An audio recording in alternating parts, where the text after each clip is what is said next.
আজকে আমরা যে টপিকটা নিয়ে আলোচনা করব সেটা হচ্ছে আমরা যে জীবনে বিপদে পড়ি, আমরা বিপদে পড়লে আমাদেরকে উদ্ধার করে কে? আল্লাহ ছাড়া আমাদের বাঁচানোর কেউ আছে? উদ্ধার করার কেউ আছে? রক্ষা করার কেউ আছে? এজন্য বিপদে পড়লে আমরা চাইবো কার কাছে? আমাদের যাই দরকার হোক আমরা ফরিয়াদ করব কার কাছে? নাকি মাজারে যেয়ে চাবেন? মাজারে যেয়ে চাবেন? অনেকে তো মাজারে যেয়ে কপাল খসে, আছে না নাই? মাজারে যেয়ে সন্তান চায়, আছে? এই এলাকার লোকদের আকীদা খালেস আমি জানি। মাজারে যেয়ে কপাল খসে আর সন্তান চায়। আচ্ছা, মাজারে গেলে সন্তান পাওয়া যায়? আচ্ছা, মাজারে না গেলে যদি বাচ্চা না হতো, গরু ছাগলের যে বাচ্চা হয় ওরা কোন মাজারে মানত করে বলেন? কথা কি বুঝতেছেন? এই যে প্রতি বছর গরু ছাগল ভেড়া এগুলো যে বাচ্চা দেয়, এরা কোন মাজারে যে মানত করে? এজন্য চাইতে হবে একজনের কাছে, তিনি কে? আমার প্রিয় পটুয়াখালীবাসী, মাজার জিয়ারত করা সুন্নাহ। আমরা মাজার জিয়ারত করব, আল্লাহ ওয়ালাদের কবরে যাব, আমরা সেখানে যে সালাম দিব, দোয়া করব, নিজের জন্য করব, কবরে শুয়ে থাকা মাইয়েতের জন্য করব, পুরো মুসলিম উম্মার জন্য করব। কিন্তু কবরে যিনি শুয়ে আছে ওই বাবার কাছে সন্তান চাওয়া যাবে? চাকরি চাওয়া যাবে? সফলতা চাওয়া যাবে? সফলতা দেয় কে? এক কথাই রব্বুল আলামিন বলেন, ওয়া ইয়ামসাসকাল্লাহু বিদুররিন ফালা কাশিফা লাহু ইল্লা হু ওয়া ইয়ুরিদকা বিখাইরিন ফালা রাদ্দা লিফাদলি ইউসিবু বিহি মান ইয়াশাউ মিন ইবাদিহি ওয়া হুয়াল গফুরুর রহিম। আল্লাহু আকবার। আল্লাহ বললেন, ওয়া ইয়ামসাসকাল্লাহু বিদুররিন ফালা কাশিফা লাহু ইল্লা হু। আল্লাহ যদি তোমাকে কোনো বিপদ স্পর্শ করায়, আল্লাহ যদি তোমারে কোনো বিপদে ফেলে দেয়, ওই বিপদ থেকে উদ্ধার করার তিনি ছাড়া আর কেউ নাই। জোরে বলেন ঠিক কিনা? তিনি যদি কোনো বিপদে ফেলেন, তিনি ছাড়া বিপদ থেকে উদ্ধার করার কেউ নাই। আর তিনি যদি তোমার প্রতি কোনো অনুগ্রহ করতে চান, ওই অনুগ্রহ ঠেকিয়ে দেওয়ার ক্ষমতাও কারো নাই। আল্লাহ যদি আপনার সফলতা দিতে চায়, পৃথিবীর কোন শক্তি ওই সফলতাকে থামাতে পারে? এজন্য আল্লাহ বললেন, খবরদার, চিন্তার আকীদা খালিস করে নাও। ওয়া ইয়ামসাসকাল্লাহু বিদুররিন ফালা কাশিফা লাহু ইল্লা হু। আল্লাহ বিপদে ফেললে বিপদ থেকে উদ্ধার করার কেউ থাকে না। আর আল্লাহ যদি তোমার প্রতি দয়া দেখাতে চান, অনুগ্রহ করতে চান, ওই অনুগ্রহকে প্রতিরোধ করার মতো ক্ষমতা কারো নাই। তিনি তার বান্দাদের মধ্য থেকে যাকে ইচ্ছা তাকে দেন, যত ইচ্ছা তত দেন। তিনি ক্ষমাশীল, তিনি মেহেরবান। সুবহানাল্লাহ। তিনি ক্ষমাশীল, তিনি মেহেরবান। তাহলে এই আয়াত থেকে আমরা বুঝতে পারলাম, আমরা যদি বিপদে পড়ি আমাদেরকে কেউ বাঁচাতে পারে না। আমার বাবা আমারে বাঁচাতে পারে, আমার মা আমাকে বাঁচাতে পারে, আমার বন্ধু আমারে বাঁচাতে পারে, আমার দলের কর্মী আমাকে বাঁচাতে পারে, আমার পীর সাহেব আমারে বাঁচাতে পারে। আমার পটুয়াখালীর ভাইয়েরা খেয়াল রাখবেন, বাঁচাতে পারে এক মহান সত্তা, উদ্ধার করতে পারে এক মহান সত্তা। চিৎকার করে বলুন, তিনি কে? আবার আল্লাহ বললেন, আম্মান ইউজিবুল মুফতাররা ইযা দাআহু ওয়া ইয়াকশিফুস সুআ ওয়া ইয়াজআলুকুম খুলাফাআল আরদ আইলাহুম মা'আল্লাহ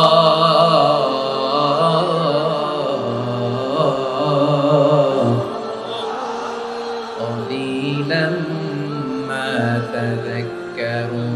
রব্বুল আলামিন বলেন, বিপদে পড়ে কাতর কণ্ঠে চিন্তাগ্রস্ত হয়ে যখন কেউ ফরিয়াদি হয়ে আল্লাহর ডাকে হাত তোলে, তখন এই ব্যক্তির ডাকে সাড়া দেয় কে? বিপন্ন অবস্থায় আপনি যখন কেঁদে কেঁদে হাত তুলে আপনার দুঃখের কথা জানান, আপনি যখন ডাকেন তারে, তখন আপনার ডাকে সাড়া দেয় কে? আল্লাহ বলে, আমি সাড়া দেই। তোমাদের বিপদকে মুক্ত করে দেয় কে? ওই আল্লাহর সাথে কোন উপাস্য আছে নাকি? কিন্তু খুব অল্প সংখ্যক লোকই তোমরা উপদেশ গ্রহণ করো। কথাটা কার? তাহলে বিপন্ন মানবতা যখন কাঁদে, মানুষ যখন বিপদে পড়ে নিরুপায় হয়ে ফরিয়াদ করে, তার ডাক শোনার কেউ নাই, একজন ছাড়া। চিল্লায় বলেন তো তিনি কে? এজন্য আমরা ফরিয়াদের হাত কার দিকে তুলব? এবং খেয়াল রাখতে হবে, মাথার সাথে সেট করে নিতে হবে, আল্লাহ ছাড়া আমাকে উদ্ধার করার কেউ নাই। এই পৃথিবীতে কেউ আপন না প্রিয় ভাই। বিপদে পড়লে বোঝা যায় কেউ আপন না। আপন শুধু একজন মহান সত্তা, তিনি কে? বিপদে আপদে কেউ আমাদের বাঁচাতে পারে না, তরাতে পারে না, মুক্তি দিতে পারে না, উদ্ধার করতে পারে না, একমাত্র আমার প্রভু ছাড়া, আল্লাহ ছাড়া। চিল্লায় বলেন ঠিক কিনা?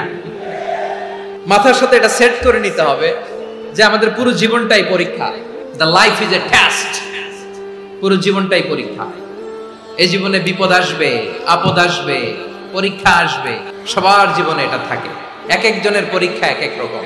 আমার পরীক্ষা একরকম, মাসুদ ভাইয়ের পরীক্ষা একরকম, চৌধুরী সাহেবের পরীক্ষা একরকম, আপনার পরীক্ষা একরকম, ওনার পরীক্ষা আবার আরেক রকম। পুরো পৃথিবীটাই পরীক্ষা ক্ষেত্র, সবাই পরীক্ষা দিচ্ছি, কিন্তু কারো পরীক্ষা প্রশ্নের সাথে কারোটার মিল নাই। সুবহানাল্লাহ পড়বেন না? পুরোটাই পরীক্ষা ক্ষেত্র, সবাই পরীক্ষার্থী, কিন্তু প্রশ্নপত্র একটার সাথে আরেকটা মিলে না। One doesn't match the other. একজনেরটার সাথে আরেকজনেরটা মিলে না। কাউকে আল্লাহ তাআলা ধনী বানিয়ে পরীক্ষা করেন, আবার কাউকে আল্লাহ তাআলা গরিব বানিয়ে পরীক্ষা করেন, কাউকে আল্লাহ অসুস্থ বানিয়ে পরীক্ষা করেন। কেউ দেখবেন যে দুরারোগ্য ব্যাধিতে আক্রান্ত, ডাক্তার বলেছে আর সময় নাই, দুরারোগ্য ব্যাধি, ক্যান্সার, যার নেই কোনো অ্যান্সার, তার জন্য পরীক্ষা হচ্ছে এই রোগ। আরেক লোক দেখবেন তার আবার রোগ বালাই নাই, মাশাআল্লাহ, তাকে আল্লাহ তাআলা আর্থিক দৈন্যতা, দারিদ্রতা দিয়ে পরীক্ষা করছেন। এরকম আছে না নাই? টাকা পয়সা নাই, দিন আনে দিন খায়, যা আছে তাতে চলে না, এটা তার জন্য পরীক্ষা। আবার আরেক শ্রেণীর লোক দেখবেন তাকে আল্লাহ অসুস্থতাও দেয় নাই, দারিদ্রতাও দেয় নাই, তার দাম্পত্য জীবনের সমস্যা, স্ত্রী কথা শোনে না অথবা ছেলে মেয়ে কথা শোনে না। তাহলে পরীক্ষা সবার জীবনে আছে, এক একজনের পরীক্ষাটা এক এক রকম। আল্লাহ তাআলা দেখতে চায় যে এই পরীক্ষার সময় আমরা কিরকম রেসপন্স করি, how to deal with the test, কিভাবে এই বিপদ আপদ পরীক্ষাগুলোকে আমরা হ্যান্ডেল করব, ডিল করব। এটা হচ্ছে আজকের আলোচনার বিষয় আমার প্রিয় ভাইয়েরা। তাহলে পরীক্ষাময় আমাদের জীবন, বিপদ আপদ পরীক্ষা, এটা মানুষের পিছু ছাড়ে না। সবার জীবনে পরীক্ষা আছে, নবীদের জীবনেও পরীক্ষা ছিল। সাহাবারা জিজ্ঞেস করেছেন, ইয়া রাসূলুল্লাহ, আইয়ুন নাসি আশাদ্দু বালাআন ফিদ দুনিয়া, এই দুনিয়ার বুকে কাদের পরীক্ষা সবচেয়ে বেশি? বিশ্বনবী বলেছেন, আল আম্বিয়া। এই পৃথিবীতে সবচেয়ে বেশি পরীক্ষা আল্লাহ তাআলা নিয়ে থাকেন নবীদের। কাদের? নবীদের। সুম্মাল আমসাল ফাল আমসাল, এরপরে নবীদের পরের স্তরে যারা, তাদের পরীক্ষা। এরপরে তাদের পরের স্তরে যারা, তাদের পরীক্ষা। সিদ্দিকীনদের, শুহাদাদের, সালিহিনদের, আল্লাহওয়ালাদের। যার ঈমান যত মজবুত, তার জীবনে পরীক্ষাও তত বেশি। চিল্লায় বলেন ঠিক কিনা? তাহলে মুমিনরা, বিশ্বাসীরা, আমরা কি পরীক্ষা বিপদ আপদে ভয় পাই? না, মুমিনরা বিপদে ভয় পায় না, তারা হতাশ হয় না, সুবহানাল্লাহ, তারা নিরাশ হয় না। বিশ্বাসীরা হাল ছেড়ে দেয় না, তারা ভরসা রাখে একজনের উপর। চিল্লায় বলতে হবে তিনি কে? কারণ মুমিন জানে the grief isn't permanent, the test isn't permanent, the struggle in our life isn't permanent. আমাদের জীবনের দুঃখ, কষ্ট, struggle, এগুলো পার্মানেন্ট নয়। After every difficulties there is an ease. সব কষ্টের পরেই একটা সুখ আছে না নাই? রব্বুল আলামিন বলেন, ফা ইন্না মাআল উসরি ইউসরা, ইন্না মাআল উসরি ইউসরা, ভয় পেও না, চিন্তা করো না, কষ্টের সাথেই আমি রেখে দিয়েছি স্বস্তি। সুবহানাল্লাহ বলেন। মুমিন জীবনে বিপদ যত বেশি, কষ্ট যত বেশি, তার সামনে সফলতা তার চেয়েও বেশি। কারণ বিশ্বাসীরা জানে রাত্রি যত গভীর হয়, সুবহে সাদিকের সময় তত আগাতে থাকে। গর্ভবতী নারীর পেটের ব্যথা যত বাড়তে থাকে, ঘরে নতুন মেহমান আগমনের সময় ঘনাতে থাকে। মুমিনদের উপর বিপদ, অত্যাচার, আপদ, পরীক্ষা যত বাড়তে থাকে, কালেমার পতাকা উড্ডয়নের সময় কাছে আসতে থাকে। বিশ্বাসীদের এগুলো হিসাব মিলানো অনেক আগে, এগুলো অনেক আগে হিসাব মিলানো। দুঃখের আধার শেষে সুখের আলো মিটি মিটি হাসে। চিল্লায় বলেন ঠিক কিনা? দুঃখের আধার শেষে আলোর প্রভাত হাসে, হতাশার কালো মেঘে যায় গো ভেসে। হতাশার কালো মেঘে যায় গো ভেসে, দুঃখের আধার শেষে আলোর প্রভাত হাসে, হতাশার কালো মেঘে যায় গো ভেসে, হতাশার কালো মেঘে যায় গো ভেসে। কোরআনের পাতায় পাতায় দেখো ঈমানের পথ ঢাকা ব্যথার কাটায়, কোরআনের পাতায় পাতায় দেখো ঈমানের পথ ঢাকা ব্যথার কাটায়। ভেঙে পড়ো না কভু হতাশ হয়ে, ভেঙে পড়ো না কভু হতাশ হয়ে, জ্বলে পুড়ে খাঁটি সোনা হগো শেষে, জ্বলে পুড়ে খাঁটি সোনা হগো শেষে। দুঃখের আধার শেষে আলোর প্রভাত হাসে, হতাশার কালো মেঘে যায় গো ভেসে, হতাশার কালো মেঘে যায় গো ভেসে। পরীক্ষা যত বেশি, কষ্ট যত বেশি, সুখের সময় তত কাছাকাছি, চিল্লায় বলতে হবে ঠিক কিনা? এজন্য মুমিন জীবনে পরীক্ষা বেশি, মুমিনদের হতাশা নাই। মুমিনরা নিরাশ হয় না, হতাশ হয় কাফিররা। মুমিনরা কখনো হাল ছেড়ে দেয় না, মুমিনরা ভরসা রাখে একজনের উপর, তিনি কে? তাহলে আমার প্রিয় পটুয়াখালীবাসী, বিপদ থাকবে, পরীক্ষা থাকবে, এই বিপদ থেকে আমাদেরকে উদ্ধার করবেন একজন, তিনি কে? আমরা শুধু আল্লাহর উপরই ভরসা রাখবো, চাইবো একজন সত্তার কাছে। আওয়াজ করে বলুন, তিনি কে? একজন সত্তার কাছে চাইবো। বিশ্বনবী ওনার চাচাতো ভাই আব্দুল্লাহ ইবনে আব্বাস রাদিয়াল্লাহু তাআলা আনহুকে বললেন, ইয়া আব্দুল্লাহ ইবনে আব্বাস, হে আব্দুল্লাহ ইবনে আব্বাস, ইদা সাআলতা ফাসআলিল্লাহ, যখন চাইবে আল্লাহর কাছে যাও। ও আব্দুল্লাহ, যখন চাইবা আল্লাহর কাছে চাও। ওয়া ইদা ইসতাআনতা ফাসতাইন বিল্লাহ, যখন সাহায্য চাইবা আল্লাহর কাছে ফরিয়াদ করো। জেনে রেখো ও আব্দুল্লাহ, ওয়া'লাম আন্নাল উম্মাতা লাউ ইজতামাআত আলা আন ইয়ানফাউকা বিশাইইন লাম ইয়ানফাউকা ইল্লা বিশাইইন ক্বাদ কাতাবাহু আল্লাহু লাক। ও আব্দুল্লাহ, জেনে রেখো, মনে রেখো, গোটা বিশ্বের সবাই মিলে যদি তোমার উপকার করতে চায়, ততটুকুই তারা করতে পারবে যতটুকু আল্লাহ তোমার নসিবে সেটা লিখে রেখেছে। ঠিক কিনা বলেন? আর যদি গোটা বিশ্বের সবাই মিলে তোমার বিরুদ্ধে কনস্পাইরেসি করে, ষড়যন্ত্র করে, গোটা বিশ্বের সবাই মিলেও যদি তোমার ক্ষতি করতে চায়, ততটুকুই শুধু পারবে যেটা আল্লাহ তোমার জন্য বরাদ্দ রেখেছে। যতটুকু আল্লাহ তাআলা তোমার জন্য বরাদ্দ রেখেছে অতটুকুই ক্ষতি করতে পারবে, আর এক চুল বেশিও করতে পারবে না, কমও করতে পারবে না। চিল্লায় বলেন ঠিক কিনা? এজন্য আমরা চাইবো কার কাছে? সব সময় আমরা আল্লাহর কাছে চাইবো, বিপদে আপদে, সুখে দুঃখে, সচ্ছল অবস্থায় অসচ্ছল অবস্থায়, পরাজয়ের সময় বিজয়ের সময়, সব সময় আমরা ভরসা রাখবো কার উপর? সবাই বলুন। একদল লোক আছে যারা বিপদে পড়লে আল্লাহরে ডাকে, বিপদ আসলে আল্লাহরে ডাকে, বিপদ নাই আল্লাহও নাই। বিপদে পড়লে নামাজ পড়ে, বিপদও নাই নামাজও নাই। বিপদে পড়লে জিকির করে, বিপদ যখন চলে যায় ওদের জিকিরও বন্ধ হয়ে যায়। এরকম আছে না নাই? কিছু লোক দেখবেন পরীক্ষা আসলে নামাজ পড়ে, দেখবেন পরীক্ষার সময় নামাজ পড়ে, পরীক্ষাও নাই নামাজও আছে। এরকম কিছু লোক আছে অসুস্থ হলে আল্লাহরে বড্ড ভালোবাসে, আল্লাহরে খুব ডাকে। অসুস্থ হইলে অসুস্থতাও নাই, আল্লাহ স্মরণও নাই। দেখবেন কিছু লোক নির্বাচন আসলে খুব আল্লাহওয়ালা হয়ে যায়, তখন দেখবেন মাথার মধ্যে হেজাব লাগায়, পাঞ্জাবি লাগায়, আল্লাহওয়ালা হয়ে যায়। নির্বাচনও নাই, এরপরে আল্লাহর কথাও নাই। আছে না নাই? না, এরকম হওয়া যাবে না। সব সময় আমরা আল্লাহরে ডাকবো, বিপদে আপদে সব সময় ভরসা রাখবো আমরা একজনের উপর। আওয়াজ করে বলেন, তিনি কে? এ কথাই আল্লাহ তাআলা আমাদের চোখে আঙ্গুল দিয়ে জানিয়ে দিলেন, ফাইদা রাকিবু ফিল ফুলকি দা'আবুল্লাহা মুখলিসিনা লাহুদ্দিন ফালাম্মা নাজ্জাহুম ইলাল বাররি ইযা হুম ইউশরিকুন। আল্লাহ বলে একদল লোক আছে, তারা যখন নৌযানে চড়ে, জলযানে চড়ে, সাগরের মধ্যে যখন জাহাজে চড়ে, লঞ্চে চড়ে, তারা যখন তুফানের সম্মুখীন হয় তখন তারা আল্লাহরে বড্ড বেশি ডাকে, একান্ত ভাবে ডাকে, বিশুদ্ধ চিত্তে ডাকে। আবার তুফান থেকে তাদেরকে সেফ জোনে নিয়ে, নিরাপদ জোনে নিয়ে যখন বন্দরে আমি আল্লাহ তাদেরকে ভিড়িয়ে দেই, ওই লোকগুলো আবার আমি আল্লাহর সাথে শিরিক করে। এরকম আছে না নাই? জাহাজে উঠছে, সাগরের মাঝখানে তুফান, ওই সময় দেখবেন আল্লাহ কারে কয়। এই কথা তো আপনাদেরকে বোঝানো সহজ, আপনারা তো নদীর দেশের মানুষ।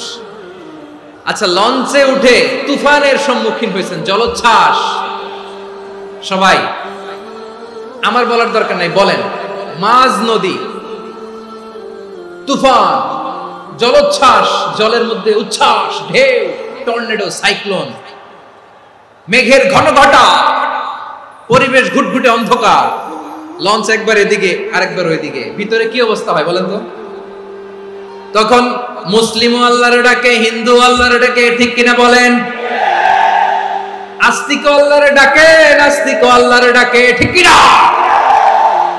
লঞ্চের ভেতর, স্টিমারের ভেতর কান্নারে রোল পড়ে যায়, চিৎকারের রোল পড়ে যায়, সবার মুখ দিয়ে শুধু একটা আওয়াজ, লা ইলাহা লা ইলাহা লা ইলাহা সুবহানাল্লাহ আলহামদুলিল্লাহ লা ইলাহা। আল্লাহ নামের জিকির করবে যারা, আল্লাহর কাছে প্রিয় তারা, আল্লাহর কাছে প্রিয় যারা, জান্নাতে প্রবেশ করবে তারা, জোরে লা ইলাহা লা ইলাহা ইল্লাল্লাহ লা ইলাহা ইল্লাল্লাহ মুহাম্মাদুর রাসূলুল্লাহ সাল্লাল্লাহু আলাইহি ওয়াসাল্লাম। আমার প্রিয় পটুয়াখালীবাসী, তাহলে লঞ্চের ভেতরে যখন আমরা তুফানের মধ্যে পড়ি, তখন সবাই মিলে আমরা একটা নামের জিকির করি। নামটা কার? মুসলমানেরাও ডাকে, হিন্দুরাও ডাকে, আস্তিকও ডাকে, নাস্তিকও ডাকে, সবাই ডাকে একজনকে, তিনি কে? আবার দেখবেন ওই আল্লাহ তুফানের পরে, ঝড়ের পরে ওই লঞ্চটাকে যখন সদর ঘাটে ফিরিয়ে দেয়, আবার আমরা নাফরমানি শুরু করে দেই। সে কোথায় আল্লাহ বললেন, ফাইদা রাকিবু ফিল ফুলকি দা'আল্লাহ মুখলিসিনা লাহুদ্দিন ফালাম্মা নাজ্জাহুম ইলাল বাররি ইযা হুম ইউশরিকুন।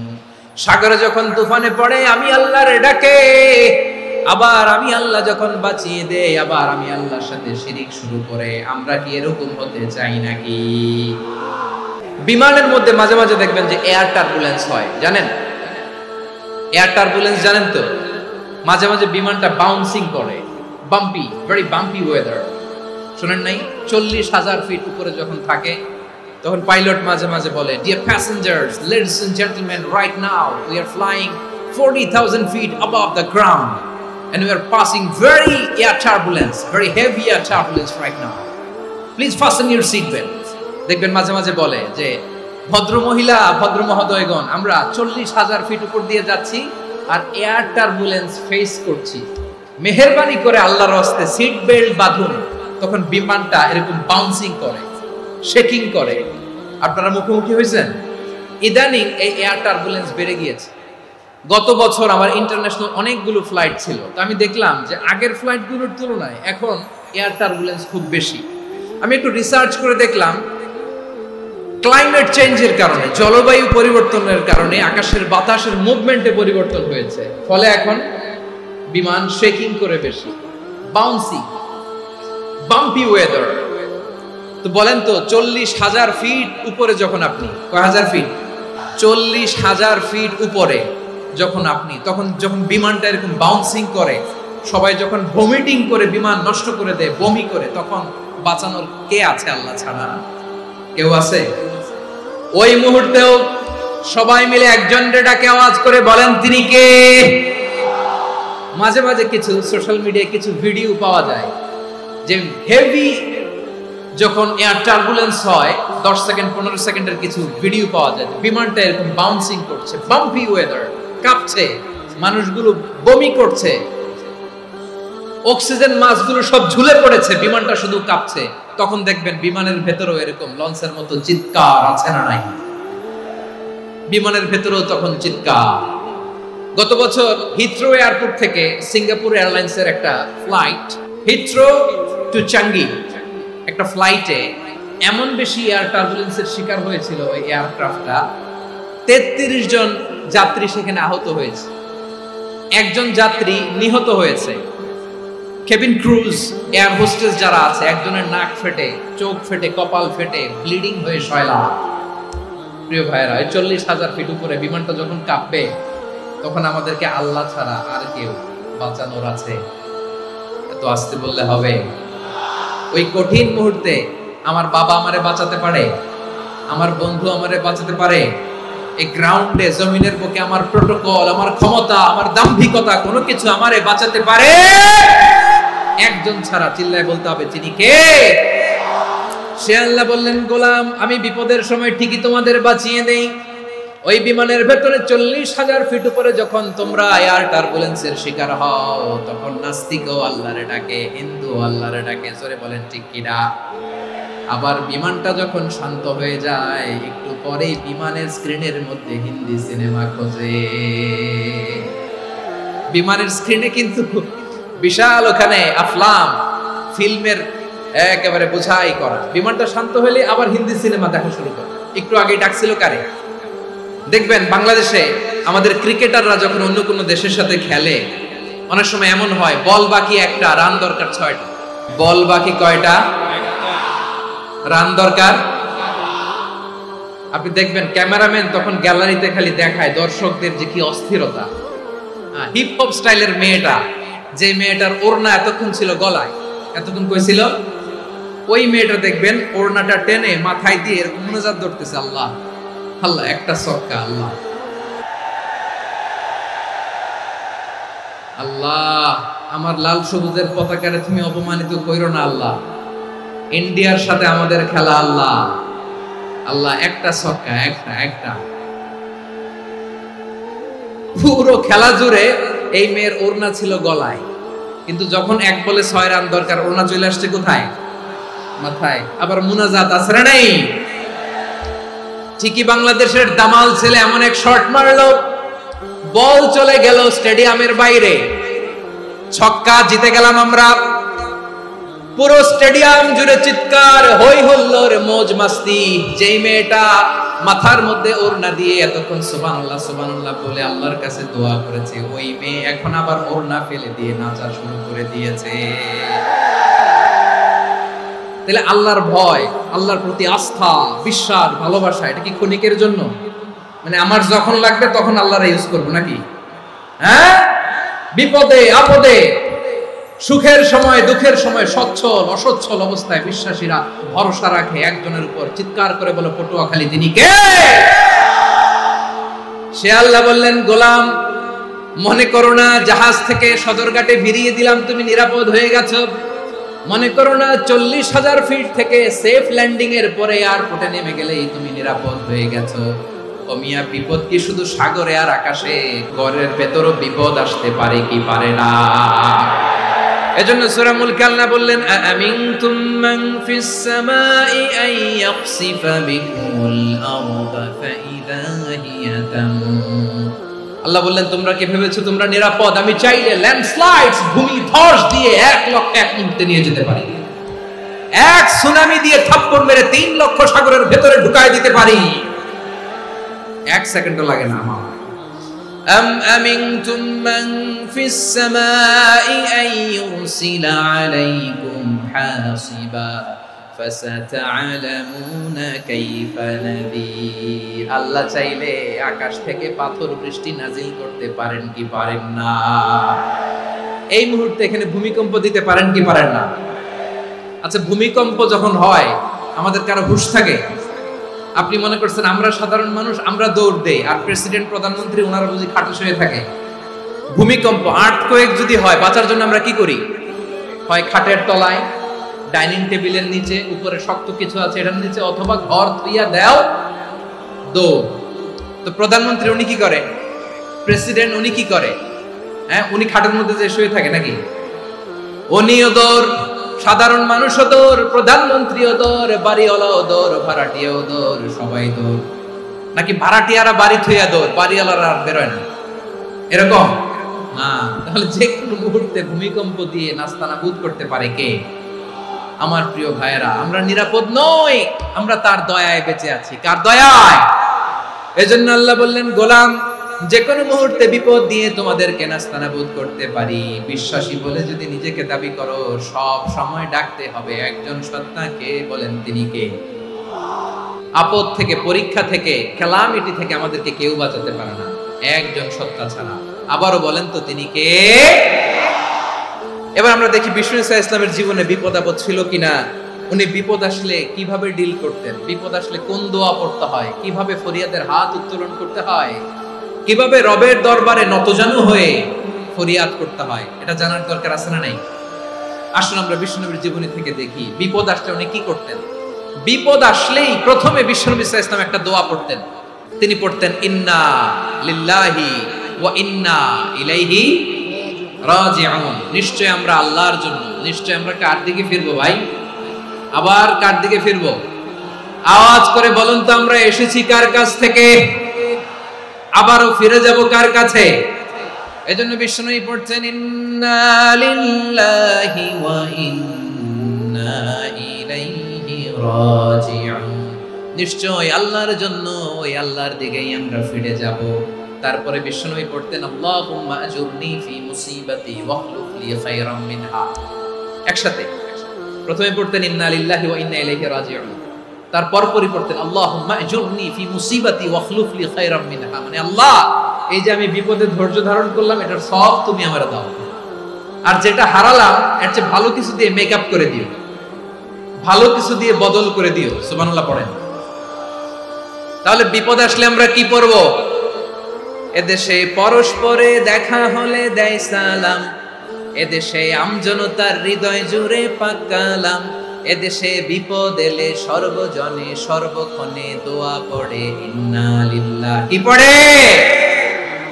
সুবহানাল্লাহ সুবহানাল্লাহ সুবহানাল্লাহ সুবহানাল্লাহ। এদেশে আজান শুনে সূর্য ওঠে শহর গ্রামে, এদেশে আজান শুনে সূর্য ডুবে সন্ধ্যা নামে, এদেশে সকল কাজে সবাই বলে বিসমিল্লাহ, এদেশে ভালো কিছু দেখে শুনে হাসি মুখে সবাই বলে মাশাআল্লাহ।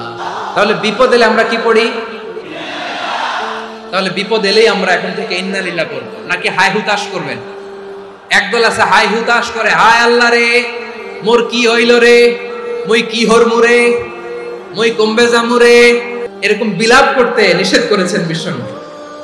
কি করব, কই যাব, কি হবে, হায় হায়, এরকম হাহুতাশ আছে না নাই? বিশ্বাসীরা হাহুতাশ করে না, তারা ইন্না লিল্লাহ পড়ে। কি পড়ে মনে থাকবে?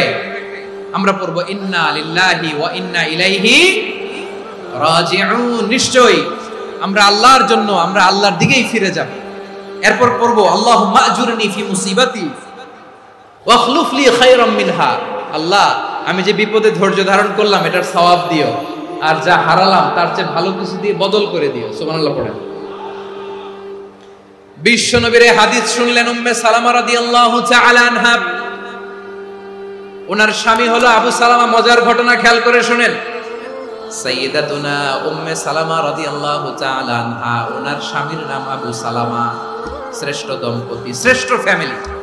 প্রথমে হিজরত করেছিলেন হাবাশায়, পরে হিজরত করেছেন মদিনায়। উহুদ যুদ্ধের পরে ওনার স্বামী আবু সালামা ইন্তেকাল করলো, শহীদ হলো। সুবহানাল্লাহ পড়েন। যখন আবু সালামা ইন্তেকাল করলো, উম্মে সালামা রাদিয়াল্লাহু তাআলা আনহা কেঁদে কেঁদে হায়রান। আর নবীর শিখানো বাণী অনুযায়ী তিনি বারবার পড়ছিলেন ইন্না লিল্লাহ। কি পড়ছিলেন? ইন্না লিল্লাহ। যেহেতু বিশ্বনবী বলেছেন কেউ যদি বিপদের প্রথম ধাক্কায় পড়ে ইন্না লিল্লাহি ওয়া ইন্না ইলাইহি রাজিউন, আল্লাহুম্মা আজুরনি ফি মুসিবাতি ওয়াখলুফ লি খায়রাম মিনহা, তাহলে এই বিপদে যে সে যা হারালো তার চেয়ে শ্রেষ্ঠ কিছু দিয়ে আল্লাহ তার বদল দিয়ে দিবে। এই হাদিস শুনে উম্মে সালামা রাদিয়াল্লাহু তাআলা আনহা ওনার প্রাণ প্রিয় স্বামী আবু সালামার ইন্তেকালের পরে চোখের পানি ছাড়ে আর পড়ে ইন্না লিল্লাহি ওয়া ইন্না ইলাইহি রাজিউন আল্লাহুম্মা আজুরনি ফি মুসিবাতি ওয়া খলুফনি খায়রাম মিনহা। বারবার এই দোয়া পড়ে চোখের পানি ছাড়ে, এই দোয়া পড়ে চোখের পানি ছাড়ে, আর মনে মনে বলে আবু সালামার মতো ভালো মানুষ মদিনাতে নাই, আবু সালামার চেয়েও ভালো মানুষ মদিনাতে নাই, তার চেয়ে ভালো মানুষ কি করে আল্লাহ তাআলা আমারে দিবে, তার চেয়ে ভালো মানুষ তো আমি মদিনাতে দেখি না। চোখের পানি দিয়ে বুক ভাসায় আর নবীর হাদিসের উপর আমল করে পড়ে ইন্না লিল্লাহি ওয়া ইন্না ইলাইহি রাজিউন, ইন্না লিল্লাহি ওয়া ইন্না ইলাইহি রাজিউন। পড়তে পড়তে চোখের পানি ছাড়ে আর চিন্তা করে বিশ্বনবী বললেন এই দোয়া পড়লে যেটা হারালাম তার চেয়ে ভালো কিছু দিয়ে আল্লাহ পুরস্কার দেয়। আবু সালামের চেয়ে ভালো মানুষ মদিনার মধ্যে আর কে হতে পারে? কি আজীব তামাশা, কি অবাক করা ঘটনা। কিছুদিন পরে দেখা গেল সাইয়্যিদুল মুরসালিন রাহমাতাল লিল আলামিন স্বয়ং বিশ্ব নবী উম্মে সালামাকে বিয়ের প্রস্তাব পাঠিয়েছে। স্বয়ং বিশ্ব নবী উম্মে সালামা রাদিয়াল্লাহু তাআলা আনহাকে বিয়ের প্রস্তাব পাঠিয়েছেন। উনি রাজি হয়ে গেলেন, বিয়ে হয়ে গেল, উনি হয়ে গেলেন উম্মুল মুমিনিন, আমাদের মা, পুরো মুসলিম উম্মার মা। চিৎকার করে বলেন আল্লাহু আকবার। তাহলে আমার প্রাণ প্রিয় ভাইরা, বিপদে পড়লে আমরা পড়বো ইন্না লিল্লাহি ওয়া ইন্না ইলাইহি রাজিউন আল্লাহুম্মা আজুরনি ফি মুসিবাতি ওয়া খলুফনি খায়রাম মিনহা। যারা যারা বিপদ আসলে এই দোয়াটা পড়বেন এখন থেকে আওয়াজ করে ইনশাআল্লাহ বলেন। যা হারাইছেন তার চেয়ে শ্রেষ্ঠ জিনিস দিয়ে বদলা দিবে কে? তাহলে বিপদে পড়লেই প্রথমে আমরা এটা পড়ব, শুনে শুনে মুখস্থ করবেন। আমার মায়েরা, আমার বোনেরা, আপনাদের জন্য 3টি মাঠের অ্যারেঞ্জমেন্ট করা হয়েছে, আমি জানি। আপনারাও এই দোয়াগুলো পড়বেন, আপনার স্বামীকে শেখাবেন, সন্তানকে শেখাবেন, আপনার পুরো পরিবারটাকে জান্নাতের টুকরো বানিয়ে দিবে কে? তাহলে বিপদ আসলে প্রথমে কি পড়তে হবে এটা জেনে গেলাম। এরপরে বিপদ আসলে নিজেকে কি করে আল্লাহর কাছে সঁপে দিতে হয় এটাও জানার দরকার আছে না নাই? বিপদে প্রথমে ইন্না লিল্লাহ করলাম, ধৈর্য ধারণ করলাম, বিপদ থেকে উদ্ধারের সর্বোচ্চ চেষ্টা করলাম। আমার কাজ যখন শেষ তখন আমি আমার এই বিষয়টা আল্লাহর কাছে সঁপে দিই। কার কাছে? বিপদে বললে কেমন করে নিজেকে আল্লাহর কাছে সঁপে দিতে হয় আসুন সাইয়েদনা ইব্রাহিম আলাইহিস সালামের জীবনী থেকে জানি। আল্লাহর খলিল ইব্রাহিম আলাইহিস সালাম আমাদের মতো সমাজ ব্যবস্থা পায় নাই। আমরা জন্মের পরে আমাদের কানের ভেতরে আজান দিয়েছে কে? একামত দিয়েছে কে? আমাদের বাপ-দাদারা আমাদের কানে আজান দিয়েছে কি? দেয় নাই। আমাদের জন্মের পরেই তো আজান, একামত, বাড়ির পাশে মসজিদ, প্রতিদিন আজান, জুমার খুতবা, প্রতি মাসে মাসে তাফসীরুল কোরআন মাহফিল, মসজিদ, মিনারা, অভাব নাই। ঠিক কিনা বলেন? আপনি যেই সুন্দর ইসলামিক এনভায়রনমেন্ট পেয়েছেন, আমাদের ইব্রাহিম খলিল উনিও কি এরকম পেয়েছিলেন? হ্যাঁ, উনি জন্মের পর পরে ওনার কানে আজান দিয়েছে কেউ? আমার প্রিয় ভাইরা, আগা গোড়া একটা শিরকি পরিবেশ উনি জন্মগ্রহণ করেছেন। উনি ছাড়া ওই তল্লাটে একজনও আল্লাহর উপর বিশ্বাসী নাই। কল্পনা করতে পারেন? গোটা তল্লাটে, গোটা দেশে বিশ্বাসী মুমিন, আল্লাহর উপর বিশ্বাস স্থাপনকারী কয়জন?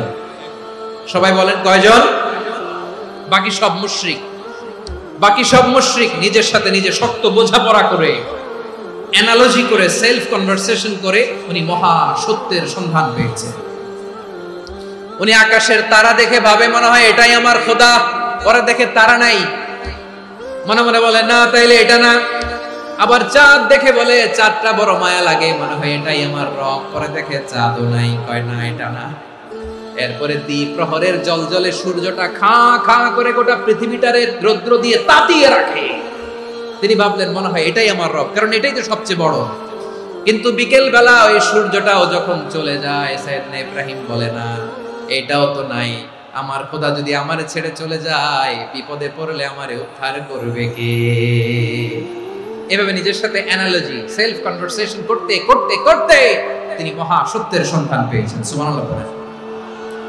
সব শেষে তিনি ডিসিশন নিয়ে ঘোষণা দিলেন, ইন্নী ওয়াজ্জাহাতু ওয়াজহিয়া লিল্লাযী ফাতারাস সামাওয়াতি ওয়াল আরদা হানিফান ওয়া মা আনা মিনাল মুশরিকিন। নিশ্চয় আমি এমন সত্তার দিকে মনোনিবেশ করলাম মুখাপেক্ষী হলাম যিনি আকাশ বানিয়েছেন, জমিন বানিয়েছেন, আমি মুশরিক নই। সুবহানাল্লাহ। পারতেন, আপনি পারতেন? কেউ নাই, লক্ষ লক্ষ মুশরিক, আপনি একা। ওনার মতো এরকম বিচক্ষণতা দিয়ে আল্লাহরে খুঁজে পাইতে পারতেন আপনি? কি নবী ছিল, আল্লাহকে খুঁজে পেয়েছে। যখন আল্লাহর ইবাদত শুরু করলো, এই কথা ছড়ায় পড়লো চারদিকে। নমরুদ সাইয়েদনা ইব্রাহিমকে ডেকে পাঠালেন। নমরুদ বলে, ইব্রাহিম, তুমি নাকি মূর্তির পূজা না করে কোন নতুন রবের ইবাদত করো, কে তোমার রব? সাইয়েদনা ইব্রাহিম বললেন, রব্বি আল্লাযী ইউহয়ী ওয়া ইউমীত, আমি এমন রবের ইবাদত করি যিনি জীবন দেন, যিনি মৃত্যু দেন। নমরুদ বলে, তাই নাকি? তোমার রব জীবন দেয়, মৃত্যু দেয়, আর এটা তো আমি দেই। আমিও তো জীবন দেই, আমিও তো মৃত্যু দেই। সাইয়েদনা ইব্রাহিম বললেন, কেমন করে তুমি জীবন দাও, মৃত্যু দাও, একটু দেখাও তো। নমরুদ জেলখানা থেকে দুজন কয়েদিকে ডেকে আনলো। কয়েদি এনে অর্ডার করলো, একটাকে এখনই শিরোচ্ছেদ, হেড অফ, ডেথ পেনাল্টি, মৃত্যুদণ্ড দেয়া হলো, ফিনকি দিয়ে রক্ত বের। নমরুদ বলে, দেখো, দুজনকে ধরে আনলাম, একজন কয়েদিকে দিলাম ডেথ পেনাল্টি, মৃত্যুদণ্ড, ওরে মৃত্যু দিলাম। আরেকজন যে দাঁড়িয়ে আছে, চাইলে ওরেও আমি মৃত্যুদণ্ড দিতে পারি, কিন্তু না, ওরে আমি দিব না, ওরে আমি বাঁচায়া দিলাম, ছেড়ে দিলাম, মানে জীবন দিলাম। দেখো ইব্রাহিম, তোমার চোখের সামনে একজনরে মৃত্যু দিলাম, আর একজনরে জীবন দিলাম। আপাত দৃষ্টিতে তাই তো, একজনরে তো জীবন দিল, আরেকজনরে মৃত্যু দিল। সাইয়েদনা ইব্রাহিম এবার বিপাকে পড়ে গেলেন। কিন্তু এক একজন নবীকে আল্লাহ এমন উইজডম, বিচক্ষণতা দিয়ে এই জমিনে পাঠিয়েছেন। মুহূর্তের মধ্যে আল্লাহর খলিল ইব্রাহিম বললেন, ফাইন্নাল্লাহা ইয়াতি বিশ-শামসি মিনাল মাশরিকি ফাতি বিহা মিনাল মাগরিব ফাবুহিতাল্লাযী কাফার। আল্লাহর খলিল ইব্রাহিম বললেন, নমরুদ, বুঝলাম তুমি জীবন দাও, মৃত্যু দাও, দেখলাম, কিন্তু আমার রব, আমার আল্লাহ প্রতিদিন সকালবেলা উষা লগ্নে ওই পূর্ব দিগন্ত থেকে সূর্যটাকে উদিত করেন, সাঁঝের বেলা, বিকেল বেলা, গধূলি লগ্নে, সন্ধ্যা বেলা ওই দ্বিপ্রহরের জল জলে সূর্যটাকে পশ্চিম দিগন্তে ডুবিয়ে দেন। মানে সকালবেলা পূর্ব দিক থেকে উদিত করা সূর্যটাকে পশ্চিম দিকে বিকেলে তিনি ডুবিয়ে দেন। তুমি যদি পারো ওই সূর্যটাকে পশ্চিম দিক থেকে উদিত করে পূর্ব দিকে ডুবিয়ে দাও। সুবহানাল্লাহ পড়বেন না? দেখেন, ইনস্ট্যান্ট ইন্টেলেক্ট, মুহূর্তে বিচক্ষণতা, উইজডম কাকে বলে? নমরুদ পারবে? নমরুদের বাপ পারবে? ওর দাদা, ওর 14 গোষ্ঠী, গোটা বিশ্বের সব ক্ষমতাধর রাষ্ট্রনায়করা একসাথে হলে পারবে? ফাবুহিতাল্লাযী কাফার পারে নাই, ব্যর্থ হয়েছে। এবার তেলে বেগুনে জ্বলে উঠেছে, রেগে মেগে আগুন বলে, ফালকুহু ফিল জাহিম। ওর সাথে তর্ক নাই, না পেরে এবার এটারে আগুনে ফেলা। বিশাল বিশাল গাছ কেটে লাকড়ি এনে আগুনের কুণ্ডলি বানানো হলো, দাও দাও দাও দাও করে আগুন জ্বলে। আল্লাহর খলিল ইব্রাহিমকে আগুনে নিক্ষেপ করা হবে। আল্লাহর খলিল সাইয়েদনা ইব্রাহিমের হাতের মধ্যে রশি দিয়ে টাইট করে বাঁধা হলো, পায়ের মধ্যেও টাইট করে রশি দিয়ে বাঁধা হলো। আল্লাহর খলিল ইব্রাহিমকে আগুনের কুণ্ডলির মধ্যে ফেলা হবে। ওমিয়া, আপনি যে বিপদের কারণে ভয় পান, হতাশ হন, এটা কোনো বিপদ? ওনার বিপদের সামনে এটা কোনো বিপদই না, এটা কোনো বিপদই না। হাত পা বেঁধে টাইট করে নিক্ষেপ করা হবে, সিম্পলি ফেলা যাবে না, কারণ দাও দাও করে দ্য ব্লেজিং ফায়ার, এমন আগুনের কুণ্ডলি, কাছে যাওয়া যায় না, আগুনের উত্তাপে নিক্ষেপ করা হবে। হাতে রশি বেঁধে, পায়ে রশি বেঁধে আল্লাহর খলিল ইব্রাহিম আলাইহিস সালামকে আগুনের মধ্যে নিক্ষেপ করা হবে। এটার বলে অগ্নি পরীক্ষা। উনি অগ্নি পরীক্ষার সম্মুখীন হয়েছে, এজন্য কঠিন পরীক্ষাকে আমরা অগ্নি পরীক্ষার সাথে তুলনা করি, ঠিক কিনা? সাইয়েদনা জিবরাইল এসে বললেন, ও আল্লাহর খলিল, ওরা তো আপনার হাতও বেঁধে ফেললো, পাও বেঁধে ফেললো, নড়াচড়ার সুযোগ নাই, বলেন আমি জিবরিল ফেরেশতা আপনার জন্য কি করতে পারি? আল্লাহর খলিল ইব্রাহিম বলেন, ও জিবরাইল, তোমার কাছে আমার কোনো চাওয়া পাওয়া নাই। সুবহানাল্লাহ বলেন। তোমার কাছে বলার কিছু নাই, তোমার সাহায্যের আমার দরকার নাই। সাইয়েদনা ইব্রাহিম আলাইহিস সালামকে হাতে পায়ে রশি বেঁধে, হাত পা বাঁধা অবস্থায় জ্বলন্ত অগ্নিকুণ্ডে যখন নমরুদের দলবল নিক্ষেপ করবে, আল্লাহর খলিল কিভাবে নিজেকে আল্লাহর কাছে সঁপে দিয়েছেন পটুয়াখালীর ভাইরা খেয়াল করে শুনুন। হাত পা বেঁধে আল্লাহর খলিলকে যখন নিক্ষেপ করা হবে, তিনি মুখ ফুটে বলে ফেললেন, হাসবুনাল্লাহু ওয়া নি'মাল ওয়াকিল। হাসবুনাল্লাহু ওয়া নি'মাল ওয়াকিল, আমার জন্য আল্লাহই যথেষ্ট, আমার জন্য আল্লাহই যথেষ্ট। তিনি আমার সবচেয়ে বড় গার্ডিয়ান, তিনি আমার সবচেয়ে বড় অভিভাবক। জিব্রাইলের সাহায্যে রফারকে ফিরিয়ে দিলেন, দুনিয়ার বুকে কারো কাছে কিছু বলেন নাই, মুখ ফুটে বলেছেন হাসবুনাল্লাহ। ও আমার পটুয়াখালীর প্রাণের ভাইয়েরা খেয়াল রাখবেন, কোন বান্দা তার হাতে থাকা সব চেষ্টাটুকুন করার পরে মুখ ফসকে মুখ দিয়ে যখন বলে ফেলে হাসবুনাল্লাহ, বান্দা যখন হাসবুনাল্লাহ বলে ফেলে, ওই ব্যাপারটা ডিল করার দায়িত্ব স্বয়ং আল্লাহ আরশের উপর থেকে নিয়ে নেয়। আপনি যখন বলে ফেলবেন হাসবুনাল্লাহ, এটা ডিলিং করবে কে তখন? বান্দা তার সাধ্যের সবটুকু চেষ্টার পরে নতজানু হয়ে যখন বলবে হাসবুনাল্লাহ, আল্লাহ তুমি আমার জন্য যথেষ্ট, নি'মাল ওয়াকিল, তুমি আমার শ্রেষ্ঠ অভিভাবক, তখন তার কি দরকার না দরকার এটা ডিল করে স্বয়ং আল্লাহ। নিক্ষেপ করা হলো সাইয়েদনা ইব্রাহিমকে অগ্নিকুণ্ডলিতে। হাজার হাজার মানুষের দৃশ্য দেখার জন্য জড়ো হয়েছে এরকম বিশাল ময়দানে। কিন্তু কি অবাক করার ঘটনা, সবাই ভয় পাচ্ছিল, না জানে কি হয়ে যায়। আল্লাহর খলিলকে যখন আগুনের কুণ্ডলিতে নিক্ষেপ করা হয়, আল্লাহর খলিল ইব্রাহিম আগুনের কুণ্ডলীর মধ্যে বসে বসে মানুষগুলোর দিকে তাকিয়ে হাসতে শুরু করে দেয়। কারণ আকাশ থেকে রব্বুল আলামিন স্পেশাল ভার্ডিক্ট নাজিল করেছেন, স্পেশাল হুকুম জারি করেছেন, কুলনা ইয়া নারু কুনি বারদান ওয়া সালামান আলা ইব্রাহিম। ও আগুন খবরদার, সৃষ্টির শুরু থেকে তোকে একটা ধর্ম আমি বাতলে দিয়েছিলাম, তোর ধর্ম, আগুনের ধর্ম হলো যা পাবে জ্বালিয়ে সারখার করবে। আল্লাহ বলল, আগুন তোর ধর্ম দিয়েছিলাম, তুই সব জ্বালিয়ে পুড়িয়ে সারখার করে দিবি, কিন্তু ক্ষণিকের জন্য আমি তোর জ্বালিয়ে দেওয়ার ক্ষমতাটাকে কেড়ে নিলাম, জ্বালিয়ে ভস্ম করে দেওয়ার ক্ষমতা আমি কেড়ে নিলাম। কুনি বারদান, ঠান্ডা হয়ে যা, কিন্তু এত বেশি ঠান্ডা হবি না আবার আমার ইব্রাহিমের জন্য সর্দি লেগে না যায়। সুবহানাল্লাহ, এত আস্তে বললে হবে? কুনি বারদান, বারদ মানে বরফ, ঠান্ডা, ঠান্ডা হ, কিন্তু এত ঠান্ডা হবি না যাতে আমার ইব্রাহিমের কষ্ট হয়। আগুন বলে, আল্লাহ একবার বললাম ঠান্ডা হ, আবার বলো এত ঠান্ডা হবি না যাতে খলিলের সর্দি না লাগে। কেমন ঠান্ডা হব, কেমন এনভায়রনমেন্ট তৈরি করে দেব বলো? আল্লাহ বললেন, সালামান আলা ইব্রাহিম, আমার খলিল আমার ইব্রাহিমের জন্য তুই জান্নাতের গুল বাগিচা হয়ে যা। ও ভাই, নবী মুসার মতো ঈমান হলে রাস্তা হবে সাগর জলে, নবী ইউসুফের মতো ঈমান হলে একে একে দরজা খুলে, নবী ইব্রাহিমের মতো ঈমান যদি আজও থাকে বিদ্যমান, অগ্নিকুণ্ডে দেখতে পাবে খুবসুরতে ফুলভাগা।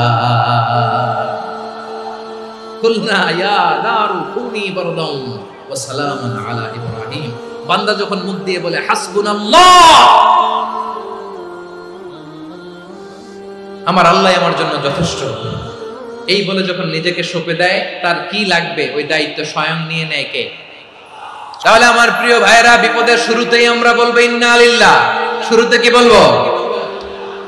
এরপরে যেই বাক্যটা পড়ে নিজের পরিস্থিতিকে আল্লাহর দরবারে সঁপে দিব, সেটা হচ্ছে হাসবুনাল্লাহ। সেটা কি? বিষ্ণু বলেন, লা ইয়াজালু লিসানুকা রাতাবান মিন যিকরিল্লাহ, সব সময় আল্লাহর স্মরণ দিয়ে, জিকির দিয়ে জিহ্বাটারে সিক্ত রাখো। আর শয়তানু জাসিমুন আলা কলবি ইবনে আদম, শয়তান বনি আদমের কলবে খামচি মেরে বসে থাকে। ফাইদা যাকারাল্লাহ খালাসা, মানুষ যখন আল্লাহর স্মরণ করে জিকির করে, শয়তান দৌড়ে পালায়। ওয়া ইদা গাফালা ওয়াসওয়াসা, যখনই বনি আদম গাফেল হয় তখনই শয়তান তার হৃদয়ে ওয়াসওয়াসা দেয়। এজন্য বিপদে পড়লে ইন্না লিল্লাহ, নিজের সবটুকুন করার পরে, নিজের রোল প্লে করার পরে নিজেকে আমরা কি বলে সঁপে দিব? সবাই বলেন, মনে থাকবে? বিপদে পড়লে প্রথমে ইন্না লিল্লাহ, এরপরে নিজেকে যখন সঁপে দিব তখন হাসবুনাল্লাহ। এরপরে কঠিন বিপদে যখন বিশ্বনবী পড়তেন তখন কি করতেন? এমন বিপদ মাঝে মাঝে হয় না, দেয়ালে পিঠ থেকে যায়, চোখে মুখে অন্ধকার, কি করব দিশা খুঁজে পাই না, এরকম হয় কখনো? বিশ্বনবী এরকম কঠিন বিপদে পড়েছেন জীবনের কিছু কিছু মুহূর্তে। ওই মুহূর্তে বিশ্বনবী স্পেশাল 2টা দোয়া পড়তেন। এই দোয়াগুলো আপনাদেরকে জানিয়ে দেয়। বিশ্বনবী বলেন, কঠিনতম বিপদে যখন পড়বা, দেয়ালে পিঠ থেকে যায়, চোখে মুখে অন্ধকার, বাঁচার কোনো উপায় নাই, তখন পড়বা লা ইলাহা ইল্লা আনতা সুবহানাকা ইন্নী কুনতু মিনাজ জালিমিন। আল্লাহ, তুমি ছাড়া কোনো ইলাহ নাই, তুমি পবিত্র, নিশ্চয় আমি জালিমদের অন্তর্ভুক্ত। সুবহানাল্লাহ বলেন। এই দোয়া সাইয়েদনা ইউনূস আলাইহিস সালাম পড়েছিলেন যখন মাছের পেটে ছিলেন। এবং অনেক মুফাসসিরিন একরাম বলেছেন, অনেক আহলুল ইলমরা বলেছেন, এটা হচ্ছে ইসমে আজম। ইসমে আজম এমন দোয়া যেটা দিয়ে দোয়া করলে আল্লাহ দোয়া কবুল করে। কিন্তু এটা কোনটা, এটা নিয়ে ইখতিলাফ আছে। কোন আহলুল ইলম বলেন এই লা ইলাহা ইল্লা আনতা সুবহানাকা ইন্নী কুনতু মিনাজ জালিমিন, এটা হচ্ছে ইসমে আজম। সাইয়েদনা ইউনূস আলাইহিস সালাম পড়েছেন, আপনারা পড়েননি? এটা পড়বেন আপনারা। এই দোয়া পড়ে সাইয়েদনা ইউনূস আলাইহিস সালাম মাছের পেট থেকে রক্ষা পেয়েছিলেন। রক্ষা করেছিল কে? তুমি ইউনূস নবীরে যখন খাইলো মাছেতে গিলিয়া, ফেরেশতা পাঠাইয়া দিলে ইসমে আজম দিয়া। প্রাণে ছিল যাহার ভয়, সেথা পাইল আশ্রয়। প্রাণে ছিল যাহার ভয়, সেথা পাইল আশ্রয়। মাছের পেট হতে সে যে পেল পরিত্রাণ। আল্লাহু আল্লাহু তুমি জাল্লে জালালুহু, শেষ করা তো যায় না গে তোমার গুণগান। আল্লাহু আল্লাহু লা ইলাহা ইল্লা আনতা সুবহানাকা ইন্নী কুনতু মিনাজ জালিমিন। বিশ্বনবী বললেন, দেয়ালে পিঠ থেকে গেলে, চোখে মুখে অন্ধকার, বাঁচার কোনো উপায় নাই, তখন এই দোয়াটা পড়তে হবে। এই দোয়া পড়ে আল্লাহর কাছে ফরিয়াদ করলে বিপদ মুক্ত করবেন কে? কেন এই দোয়াটা আল্লাহর কাছে বড্ড প্রিয় জানেন ভাইরা? কারণ এই দোয়ার মধ্যে 3টা জিনিস আছে। 1 নম্বরে হচ্ছে তাওহীদ, 2 নম্বরে তাসবিহ, 3 নম্বরে তাকরীর। আই রিপিট, আবারো বলছি, 1 নম্বরে তাওহীদ, 2 নম্বরে তাসবিহ, 3 নম্বরে তাকরীর। এই দোয়াটা আল্লাহর কাছে এত পছন্দনীয় কারণ এই দোয়ার প্রথম অংশে আছে তাওহীদ, আল্লাহর একত্ববাদের ঘোষণা। লা ইলাহা ইল্লা আনতা, ও আল্লাহ আপনি ছাড়া কোনো ইলাহ নাই, উপাস্য নাই। এই কথা বললে আল্লাহ বড় খুশি হয়ে যায়। সুবহানাল্লাহ পড়েন। এই দোয়ার দ্বিতীয় অংশে আছে তাসবিহ, মানে আল্লাহর প্রশংসা, প্রশংসা সূচক বাণী। সুবহানাক সুবহানাক সুবহানাক, ও আল্লাহ আমি আপনার পবিত্রতা ঘোষণা করছি। সুবহানাক, এই কথা শুনলেও আল্লাহ খুশি হয়ে যায়। সুবহানাল্লাহ পড়েন। এই দোয়ার তৃতীয় অংশে আছে তাকরীর। তাকরীর মানে পাপের স্বীকৃতি। তাকরীর মানে কি? তাকরীর মানে পাপের স্বীকৃতি। এই দোয়ার তৃতীয় অংশে আছে ইন্নী কুনতু মিনাল জালিমিন, ও আল্লাহ আমি জালিমদের অন্তর্ভুক্ত। আল্লাহ আল্লাহ আমি জালেম, আল্লাহ আমি ভুল করেছি, অন্যায় করেছি, আল্লাহ আমি জালেমদের অন্তর্ভুক্ত। এই পাপের স্বীকৃতি, অ্যাকনোলেজমেন্ট আল্লাহ বড় পছন্দ করে। যখন আল্লাহর কাছে আপনি ছোট হবেন, ছোট হতে হতে যত ছোট হবে, ওই দৃশ্যটা দেখতে আল্লাহ বড় পছন্দ করে। সুবহানাল্লাহ বলেন। 3 নম্বর অংশ ইন্নী কুনতু মিনাজ জালিমিন, আল্লাহ আমি জালেমদের অন্তর্ভুক্ত। সাইয়েদনা আদম আলাইহিস সালাম ভুল করে যখন নিষিদ্ধ গাছের ফুল খেয়ে ফেললেন, ফল খেয়ে ফেললেন, আল্লাহ বললেন আদম ক্ষমা পেতে চাইলে তুমি আর হাওয়া মিলে স্বীকৃতি দাও, পাপের স্বীকৃতি। আর পড়ো রব্বানা যালামনা আনফুসানা ওয়া ইল্লাম তাগফির লানা ওয়া তারহামনা লানাকুনান্না মিনাল খাসিরিন।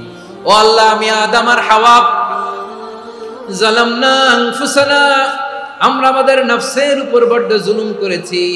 আল্লাহ ওয়া ইল্লাম তাগফির লানা ওয়া তারহামনা, আপনি যদি ক্ষমা না করেন, আপনি যদি দয়া পরবশ না হন, আপনি যদি রহম না করেন, আমরা তো ক্ষতিগ্রস্তদের মধ্যে শামিল হয়ে যাব। এই দোয়া করার সাথে সাথে সাইয়েদনা আদম আর হাওয়া আলাইহিস সালামকে ক্ষমা করে দিলেন কে? তাহলে এই দোয়ার 3 নম্বর অংশ তাকরীর, এটা আল্লাহ বড় পছন্দ করে। আমার কলিজার টুকরা ভাইয়েরা, গুনাহ করে শিকার যেতে হবে, এটা আল্লাহ ভালোবাসেন। সাইয়েদনা আবু বকর রাদিয়াল্লাহু তাআলা আনহু বিষ্ণু ঈসা ইসলামকে বললেন, ইয়া রাসূলুল্লাহ আল্লিমনি দুআআন আদউ বিহি ফি সালাতি। নবী হে, আপনি আমার এমন একটা স্পেশাল দোয়া শিখায়া দেন যে দোয়াটা আমি নামাজে পড়ব। নবী বললেন, তাহলে তুমি পড়ো, আল্লাহুম্মা ইন্নী যালামতু নাফসি যুলমান কাসীরান ওয়া লা ইয়াগফিরুয যুনুবা ইল্লা আনতা ফাগফিরলি মাগফিরাতাম মিন ইনদিকা ওয়ারহামনি ইন্নাকা আনতাল গফুরুর রহিম। সুবহানাল্লাহ। সালাম ফিরানোর আগে পড়েন। ও আবু বকর, নামাজে যদি দোয়া করতে মনে চায় এই দোয়াটা পড়বা, আল্লাহুম্মা ইন্নী যালামতু নাফসি, আল্লাহ জুলুম করেছি আমার নফসের উপর, যুলমান কাসীরা, অনেক জুলুম, ওয়া লা ইয়াগফিরুয যুনুবা ইল্লা আনতা, আপনি ছাড়া এই জুনুব, এই পাপ ক্ষমা করার দ্বিতীয় কোনো রব নাই। আছে? এজন্য আল্লাহরে বলবেন, আল্লাহ আমি ছাড়া তোমার গোলামের অভাব নাই, ও আমার রব আমি ছাড়া এই জমিনের বুকে তোমার গোলামের অভাব নাই, কিন্তু তুমি ছাড়া তো আমার দ্বিতীয় কোনো রব নাই। পারবেন বলতে? পারবেন? চোখের পানি ছেড়ে আল্লাহরে বলবেন, আল্লাহ তুমি আমার রব, তুমি আমার সব। কি বলবেন? আল্লাহরে বলেন, আল্লাহ তুমি আমার রব, তুমি আমার সব। আল্লাহ আমি ছাড়া এই জমিনে তোমার গোলামের অভাব নাই, তুমি ছাড়া আমার দ্বিতীয় কোনো রব নাই। এ কথা বলে চোখের পানি ছেড়ে আল্লাহরে স্বীকৃতি দেন, আল্লাহ আমি পাপী, আল্লাহ এই জমিনে আমার চেয়ে বড় পাপী আর কেউ নাই। ওযু করে সিজদায় লুটিয়ে পড়ে চোখের পানি ছেড়ে আল্লাহরে পাপের স্বীকৃতি দেন, আল্লাহ এমন কোন জুলুম নাই, গুনাহ নাই আমি করি নাই, সগীরা কবিরা, জেনে না জেনে, ইচ্ছায় অনিচ্ছায়, শিরকি বেদাতি সব গুনাহ করেছি। আল্লাহ আকাশের নিচে জমিনের উপরে আমার চেয়ে বড় গুনাহগার আর কেউ নাই। চোখের পানি ছেড়ে আল্লাহরে বলেন, আল্লাহ আমি ছাড়া তোমার গোলামের অভাব নাই, তুমি ছাড়া আমার দ্বিতীয় কোনো রব নাই, তুমি ছাড়া তো কেউ আমার গুনাহ ক্ষমা করার নাই, তুমি আমার রব, তুমি আমার সব। বলতে পারবেন? এই তাকরীর আমার পটুয়াখালীর ভাই, এই স্বীকৃতিটা দেখতে আল্লাহ বড় ভালোবাসেন, কারণ আমরা সবাই গুনাহগার, আমরা সবাই কি? বিশ্বনবী বলেন, কুল্লুকুম খাত্তাউন, আ বনি আদম তোমরা সবাই পাপী। সবাই কি? সবাই পাপী। আমরা সবাই পাপী, আপন পাপের বাটখারা দিয়ে অন্যের পাপ মাপি। আমরা যে পাপী এটা ভাবতে মনে চায় না কারণ, খালি অন্যের পাপ দেখি আমরা, এটা ভুল। ওর এই পাপ, ও পাপী, ও জালেম, ও জাহান্নামী, এরকম একটা টেন্ডেন্সি। আমার যে কি হালাত এটার খেয়াল নাই। খেয়াল করতে হবে যে আমি সবচেয়ে বড় পাপী, ঠিক কিনা বলেন? পাপ করি না এমন কেউ আছি? হ্যাঁ আছি, আছি। কেউ না জানলেও জানে কে আমার পাপের ঘটনা? পৃথিবী না জানুক আমি তো জানি আমি কি পাপ করেছি। ও আমার কলিজার টুকরা ভাইয়েরা, মাথাটাকে নিচু করে জীবনের সব গুনার ফিরিস্তিগুলো একটা একটা করে স্বীকার করে আল্লাহরে বলেন, আল্লাহ আমি পাপী, আল্লাহ আমার চেয়ে বড় পাপী এই দুনিয়াতে কেউ নাই, আকাশের নিচে জমিনের উপরে আমার চেয়ে বড় পাপী কেউ নাই। একটা একটা করে আল্লাহ স্বীকার করি আমি পাপী, সব পাপের স্বীকৃতি দিলাম। পৃথিবী না জানুক আমি তো জানি আমি কি পাপ করেছি। হায় আমার পাপের করলে বিচার, বাঁচার আমার নাই উপায়। দয়াময় তুমি মাফ করো আমায়, মাফ করো। আল্লাহ তাআলা যদি দয়া করে আমাদেরকে মাফ না করে, আমাদের বাঁচার কোনো উপায় নাই। আপনি কি ভেবেছেন আপনার নামাজ দিয়ে আপনি জান্নাতে যাবেন? আপনি তাহাজ্জুদ গুজার, সেজদা দিতে দিতে কপালে দাগ ফেলেছেন, এটা আপনারা জান্নাতে নেবে না। আপনি এলাকার সবচেয়ে বড় হাতেম তাই দানশীল, এই দানের ভরসায় বসে আছেন। কশিন কালো আমাদের নামাজ, আমাদের রোজা, আমাদের ইবাদত, এগুলোকে মিজানের পাল্লায় উঠালে কোনো ওজনই হবে না। তবে আমাদের একটা কৌশল জানা আছে, আমরা আল্লাহর রহমতের ভিখারি। আমরা সেদিন আগেই গুনার স্বীকৃতি দিয়ে দেব। আমরা বলবো, আল্লাহ তুমি প্রশ্ন করার আগে তোমার একটা কথা বলি, আমারে কিছু জিজ্ঞেস করো না, আমি সব করেছি। এমন কোন পাপ নাই যে পাপ আমারে দিয়ে হয় নাই। তোমার রহমত দিয়ে তুমি জান্নাতে পাঠাবা, তোমার দয়ায় জান্নাতে যেতে চাই, আমল দিয়ে না। পারবেন বলতে? কিয়ামতের দিন আমরা বলবো, আল্লাহ আমার আমল দিয়ে জান্নাত চাই না, আমি তোমার দয়া দিয়ে জান্নাত চাই। তোমার দয়া ছাড়া আমার কোনো উপায় নাই। কারণ আল্লাহ যদি বিচার করে বাঁচার কারো উপায় নাই। আল্লাহ যদি বলে ফেলেন তুই এটা করলি কেন, ওখানে গেলি কেন, কোরআনে 1000 বার নিষেধ করলাম তারপরেও এই পাপে জড়ালি কেন, এরকম প্রশ্ন ছুড়ে দিলে আমার উত্তর আছে? বাঁচার কোনো উপায় আছে? রোজ হাসরে হে আল্লাহ আমার করুণা বিচার, করুণা বিচার, বিচার চাহি না তব দয়া চাই, এ গুনাহগার করুণা বিচার। আপনার আমল দিয়ে জান্নাতে যাবেন? কি দিয়ে যাবেন? আল্লাহর দয়া দিয়ে। আল্লাহর রহম আর দয়া ছাড়া কেউ জান্নাতের চেহারাও দেখতে পাবে না। আমার প্রিয় ভাইরা, এই দোয়া আল্লাহর কাছে পছন্দনীয় হওয়ার কারণ 3টা। দোয়ার প্রথম অংশে আছে তাওহীদ, আল্লাহর একত্ববাদের ঘোষণা। এই দোয়ার দ্বিতীয় অংশ আছে তাসবিহ, আল্লাহর প্রশংসা সূচক বাণী। এই দোয়ার 3 নাম্বার অংশ পাপের স্বীকৃতি। তাহলে আমরা সবাই গুনাহগার। আমরা আল্লাহর কাছে পাপের স্বীকৃতি দিয়ে বলবো, ও আল্লাহ ইন্নী কুনতু মিনাজ জালিমিন, আমরা জুলুম করেছি, পাপ করেছি, অন্যায় করেছি, আল্লাহ বুঝতে পারি নাই, শয়তানের ওয়াসওয়াসায় পড়ে, বন্ধুর পাল্লায় পড়ে, নফসের খায়েশ মেটাতে যে আল্লাহ করে ফেলেছি। তুমি গুনাহ না মাফ না করলে আমাদের গুনাহ মাফ করার দ্বিতীয় কেউ নাই। ঠিক কিনা বলেন? এভাবে অনুতপ্ত হয়ে যদি আল্লাহর কাছে দোয়া করেন, দেয়ালে পিঠ থেকে গেছে, কোন রাস্তা নাই বের হওয়া, ওই মুহূর্তেও আপনাকে বিপদ থেকে উদ্ধার করবে কে? বিশ্বনবী চরম বিপদে পড়লে 2টা দোয়া পড়তেন। প্রথম হলো এটা, লা ইলাহা ইল্লা আনতা সুবহানাকা ইন্নী কুনতু মিনাজ জালিমিন। এই দোয়াটা আমরা বেশি বেশি পড়ব। রাজি আছেন? সবাই আওয়াজ করে পড়ুন ইনশাআল্লাহ। আমার প্রিয় ভাইয়েরা, বিপদে পড়লে বিশ্বনবী আরো একটা দোয়া পড়তেন, লা ইলাহা ইল্লাল্লাহুল আযীমুল হালিম, লা ইলাহা ইল্লাল্লাহু রাব্বুল আরশিল আযীম, লা ইলাহা ইল্লাল্লাহু রাব্বুস সামাওয়াতি ওয়াল আরদি ওয়া রাব্বুল আরশিল কারীম। আল্লাহ ছাড়া কোনো উপাস্য নাই, তিনি সুমহান, মহা সহিষ্ণু। আল্লাহ ছাড়া কোনো উপাস্য নাই, তিনি সুমহান, আরশের অধিপতি। আল্লাহ ছাড়া কোনো উপাস্য নাই, তিনি আকাশের মালিক, জমিনের মালিক, তিনি সুবিশাল আরশের অধিপতি। সুবহানাল্লাহ পড়েন।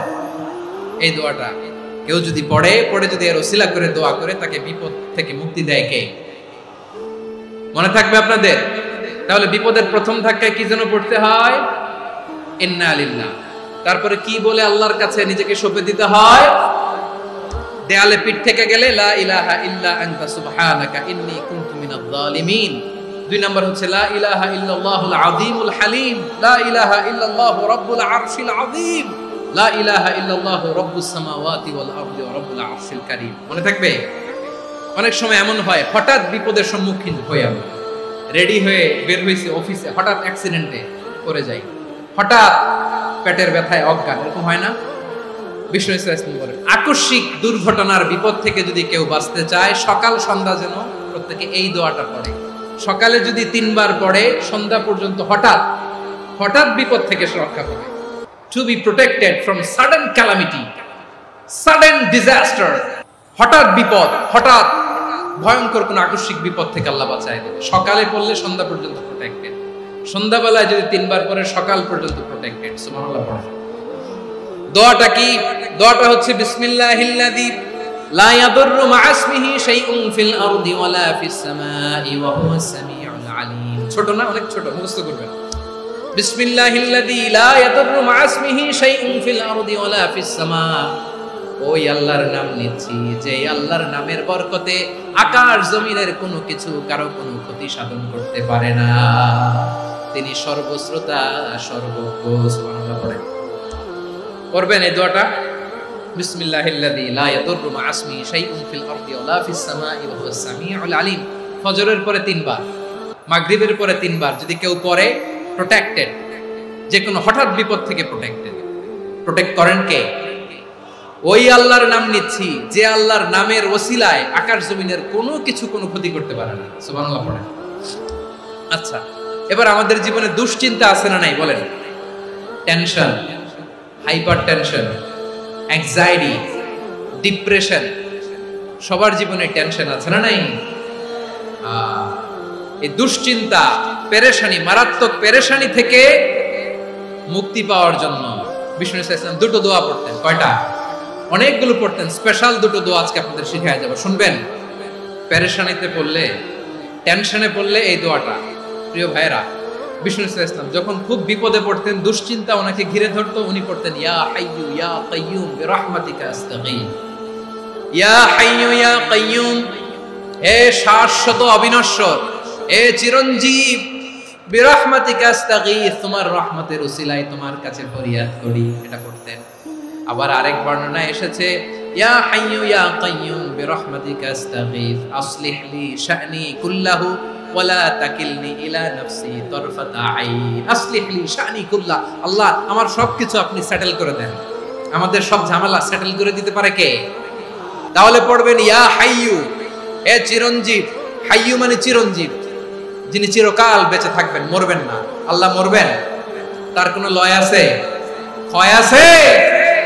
সূরা রহমানে আল্লাহ বললেন কুল্লু মান আলাইহা ফানি ওয়া ইয়াবকা ওয়াজহু রাব্বিকা যুল জালালি ওয়াল ইকরাম ফাবিআইয়ি আলাই রাব্বিকুমা তুকাযিবান। জমিনে যা আছে সব ফান, ভ্যানিশ হয়ে যাবে, নিশ্চিহ্ন হয়ে যাবে, শেষ হয়ে যাবে, সব বিলুপ্ত হয়ে যাবে একজন ছাড়া। জোরে বলেন তিনি কে? এই দোয়াটা কেন পছন্দ আল্লাহর কাছে? কারণ এখানে আল্লাহর দুইটা সুন্দর নাম আছে, গুণবাচক নাম, আল হাই, আল কাইয়ুম, এই দুটো নাম আছে এখানে। আবার এই দুইটা আয়াতুল কুরসির অংশ। আয়াতুল কুরসির শুরুতে এটা আছে না নাই? হ্যাঁ, আছে না নাই? 3 নম্বর কারণ এটা ইসমে আজম। কোন দোয়াটা ইসমে আজম? যে দোয়া ওসিলায় দোয়া করলে আল্লাহ দোয়া ফেরায় না। অনেকগুলো মত আছে, সবচেয়ে ভ্যালিড মত হচ্ছে এটা, ইয়া হাইয়ু ইয়া কাইয়ুম, এর ওসিলা দিয়ে দোয়া করলে দোয়া কবুল করে কে? 2 নম্বরে বিশ্বনবী মারাত্মক বিপদে পড়লে আরেকটা দোয়া পড়তেন, আল্লাহুম্মা ইন্নী আবদুক। আগে দোয়াটা পড়ি, শুনেন। আল্লাহুম্মা ইন্নী আবদুক ওয়া ইবনু আবদিক ওয়া ইবনু আমাতিক নাসিয়াতি বিয়াদিক মাদিন ফিয়া হুকমুক আদলুন ফিয়া কাদাউক আসআলুকা বিকুল্লি ইসমিন হুয়া লাক সাম্মাইতা বিহি নাফসাক আও আনসালতাহু ফি কিতাবিক আও আল্লামতাহু আহাদাম মিন খালকিক أو استأثرت به في علم الغيب عندك أن تجعل القرآن ربيع قلبي ونور صدري وجلاء حزني وذهاب همي। سبحان الله পড়েন। বিষ্ণু বলতেন আল্লাহুম্মা ইন্নী আবদুক, ও আল্লাহ আমি আপনার গোলাম, ওয়াবনু আবদিক, গোলামের ঘরের গোলাম, ওয়াবনু আমাতিক, বাদির ঘরের গোলাম। মানে আল্লাহ আমি আপনার গোলাম, আমার বাবা আব্দুল্লাহ ছিল আপনার গোলাম, আমার মা আমিনা ছিল আপনার বাদী। মানে আমরা গোলাম বংশের, সব গোলাম। নিজেরে এর চেয়ে আর ছোট করে আল্লাহর কাছে উপস্থাপন করা যায় আমার ভাইরা? কথা কি বুঝতেছেন? নিজেকে এর চাইতে ছোট, নগণ্য আর তুচ্ছ করে আল্লাহর সাথে প্রেজেন্ট করা যায়? বিশ্বনবী বললেন ও আল্লাহ আমি আপনার গোলাম, গোলামের ঘরের গোলাম, দাসীর ঘরের গোলাম, নাসিয়াতি বিয়াদিক, আমার মাথার চুলের ছুটি আপনার হাতের মুঠোয়। আপনি ডানে টান দিলে আমি ডানে যেতে বাধ্য, আপনি বাঁয়ে টান দিলে বাঁয়ে যেতে বাধ্য। বিশ্বনবী বললেন আল্লাহ আমার মাথার চুলের ঝুঁটি আপনার হাতের মুঠোয়। আচ্ছা, এইভাবে কাকে ধরা হয়? যে খুব ছোট, ঠিক কি না? নিজেকে কত ছোট করলেন বিশ্বনবী। ও আল্লাহ আমার মাথার চুলের ঝুঁটি আপনার হাতের মুঠোয়, আপনি ডানে টানলে আমি ডানে যাব, বাঁয়ে টানলে বাঁয়ে যাব। আল্লাহ আসআলুকা বিকুল্লি ইসমিন হুয়া লাক নাসিয়াতি বিয়াদিক মাদিন ফিয়া হুকমুক, আপনার নির্দেশ আমার উপর কার্যকর হবেই হবে। আদলুন ফিয়া কাদাউক, আপনার ফয়সালা, যেই ফয়সালাই আপনি আমার জন্য করেন এটাই ইনসাফ। সুবহানাল্লাহ বলেন। আমরা আল্লাহর ফয়সালায় সন্তুষ্ট হতে চাই না। কত কমপ্লেইন, আল্লাহ তুমি এটা দিলা না, ওইটা পাইলাম না, ওইটা হইল না রে, এরকম অভিযোগ, কমপ্লেইন আমাদের আছে না নাই? আর বিশ্বনবী বলতেন আদলুন ফিয়া কাদাউক, আল্লাহ আমার জন্য তোমার যেটা ফয়সালা এটাই সবচেয়ে শ্রেষ্ঠ ইনসাফ, এর চেয়ে ইনসাফ আর হতে পারে? এভাবে কায়মান বাক্যে আল্লাহর কাছে বিশ্বনবী দোয়া করতেন। এরপরে বিশ্বনবী বললেন, আল্লাহ তোমার যত নাম আছে সব নামের ওসিলায় দোয়া করি, যে নাম তুমি আমাদেরকে জানিয়েছো, যে নাম তুমি আমাদেরকে জানাও নাই, যে নাম তুমি কোরআনে নাজিল করেছো, যে নাম নাজিল করো নাই, যে নাম শুধু নবীদেরকে জানিয়েছো। আর আল্লাহর এমন কিছু চমৎকার চমৎকার সুন্দর সুন্দর নাম আছে, এই নামগুলো রব্বুল আলামিন কাউকে জানাবে না। সুবহানাল্লাহ বলেন। আমরা তো 99 নাম জানি, 100 নাম জানি আল্লাহ, কিন্তু আল্লাহর এমনও কিছু নাম আছে যেগুলো আল্লাহ বিষ্ণু নবীরও জানায়নি। এগুলো আল্লাহ ইলমুল গায়বে রেখে দিয়েছেন। দোয়ার সময় বলবেন, আল্লাহ তোমার যেই নামগুলো জানি, যেগুলো জানি না, যেগুলো কোরআনে আছে, যেগুলো নাই, যেগুলো নবীরে খাস ভাবে জানাইছো ওগুলোর উসিলায়, যেগুলো কোনোদিন জানাবাও না, তোমার ওই নামের উসিলাও তোমার কাছে চাই। আল্লাহ কোরআনকে আমার হৃদয়ের বসন্ত বানাও, আমার বক্ষের জ্যোতি বানাও, আমার চিন্তা দুশ্চিন্তা তুমি দূর করে দাও। বিশ্বনবী বললেন, এই কালিমাগুলো, এই বাক্যগুলো পড়ে যদি কেউ আল্লাহর কাছে ফরিয়াদ করে, তার হৃদয় থেকে দুশ্চিন্তা কাটিয়ে দিবে কে? আচ্ছা, সবশেষে বলি, ঋণের বোঝায় যারা জর্জরিত, বিষ্ণু সাল্লাল্লাহু চমৎকার একটা দোয়া শিখিয়েছেন। এক সাহাবীর নাম আবু উমামা, নামাজের ওয়াক্ত ছাড়া উনি মসজিদে যেয়ে বসে আছে। বিষ্ণু বললেন, কি রে আবু উমামা, নামাজের তো ওয়াক্ত হয় না, মসজিদে কি? সাহাবী বলে, হুমুমুন লাজিমাতনি ওয়া দুয়ুন, নবী গো, ঋণের বোঝায় এমন টেনশনে আছি, ঘরে থাকতে পারলাম না, মসজিদে চলে আসছে। বিষ্ণু বলেন, আমি কি তোমার এমন একটা দোয়া শিখাবো যেটা পড়লে আল্লাহ তাআলা তোমার ঋণের বোঝা হালকা করে দিবে? আবু উমামা বললেন, ইয়া রাসূলুল্লাহ, অবশ্যই শিখাবেন। বিষ্ণু বললেন, তাহলে তুমি পড়বা, আল্লাহুম্মা ইন্নী আউযু বিকা মিনাল হাম্মি ওয়াল হাযান ওয়া আউযু বিকা মিনাল জুবনি ওয়াল বুখল ওয়া আউযু বিকা মিন গালাবাতিদ দাইনি ওয়া কাহরির রিজাল। ও আল্লাহ, তোমার কাছ থেকে দুশ্চিন্তা থেকে পানাহ চাই, কৃপণতা, ভীরুতা, অলসতা, কার্পণ্যতা, এই সব কিছু থেকে, মানুষের কঠোরতা, আমার উপর মানুষের আধিপত্য এবং ঋণের বোঝা থেকে পানাহ চাই। এই দোয়াটা যখন বিষ্ণুনবী শিখাই দিলেন, আবু উমামা বারবার এই দোয়া করে, আল্লাহুম্মা ইন্নী আউযু বিকা মিনাল হাম্মি ওয়াল হাযান ওয়া আউযু বিকা মিনাল আজজি ওয়াল কাসাল ওয়া আউযু বিকা মিনাল জুবনি ওয়াল বুখল ওয়া আউযু বিকা মিন গালাবাতিদ দাইনি ওয়া কাহরির রিজাল। আবু উমামা বলে, এই দোয়া আমি পড়তে লাগলাম আর পড়তে লাগলাম, কিছুদিন পরে দেখা গেল বিষ্ণুনবীর শেখানো এই দোয়ার বদৌলতে আল্লাহ তাআলা আমার সব ঋণ পরিশোধের ব্যবস্থা করে দিয়েছেন। আমার প্রিয় পটুয়াখালীর ভাইয়েরা, বিশ্বনবীর জামাতা সাইয়্যিদিনা আলী রাদিয়াল্লাহু তাআলা আনহুর কাছে এক লোক এসে বলে, হে আলী, ঋণের বোঝায় আমি জর্জরিত, আমার কিছু অর্থ দিয়ে সাহায্য করো। সাইয়্যিদিনা আলী রাদিয়াল্লাহু তাআলা আনহু বললেন, আমি কি তোমারে এমন একটা দোয়া শিখাবো যেটা বিশ্বনবী আমাদের শিখিয়েছেন? এই দোয়া যদি তুমি পড়ো, লাউ কানা আলাইকা মিসলু জাবালিন কাবীরিন দাইনান আদাল্লাহু আনকা, পাহাড় পরিমাণে যদি ঋণের বোঝা হয়, আল্লাহ এটা পরিশোধের ব্যবস্থা করে দিবেন। ছোট্ট একটা দোয়া বিশ্বনবী শিখালেন, বললেন, তুমি পড়বা, আল্লাহুম্মা কফিনি বিহালালিকা আন হারামিকা ওয়া আগনিনি বিফাদলিকা আম্মান সিওয়াক। আল্লাহুম্মা কফিনি বিহালালিকা আন হারামিক, আল্লাহ তোমার হালাল দিয়ে আমাকে পরিতুষ্ট করো, হারাম থেকে বাঁচিয়ে রাখো, আর তোমার অনুগ্রহে মানুষের মুখাপেক্ষী যেন আমি না হই, আমি যেন সবসময় তোমার মুখাপেক্ষী হই, ওই তৌফিক দিও। সুবহানাল্লাহ। এই দোয়া বেশি বেশি পড়লে ঋণের বোঝা হালকা করে দিবে কে? তাহলে প্রিয় ভাইয়েরা, বিপদে পড়লেই প্রথমে কি পড়বেন? ইন্না লিল্লাহ। কি বলে নিজেকে আল্লাহর কাছে সঁপে দিতে হয়? হাসবুনাল্লাহ। চরম বিপদে দেয়ালে পিঠ থেকে গেছে, তখন লা ইলাহা ইল্লা আনতা সুবহানাকা ইন্নী কুনতু মিনাজ জালিমিন। এরপরে লা ইলাহা ইল্লাল্লাহুল আযীমুল হালিম, এই দোয়া। আকস্মিক বিপদ, হঠাৎ যেন কোনো বিপদ আমাকে পেয়ে না বসে, এটার জন্য বিসমিল্লাহিল্লাযী লা ইয়াদুররু মা ইসমিহি শাইউন ফিল আরদি ওয়ালা ফিস সামাই ওয়া হুয়াস সামিউল আলীম।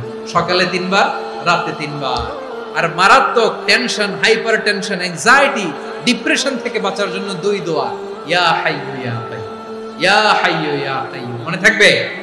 আর আল্লাহুম্মা ইন্নী আবদুক, এই দোয়া।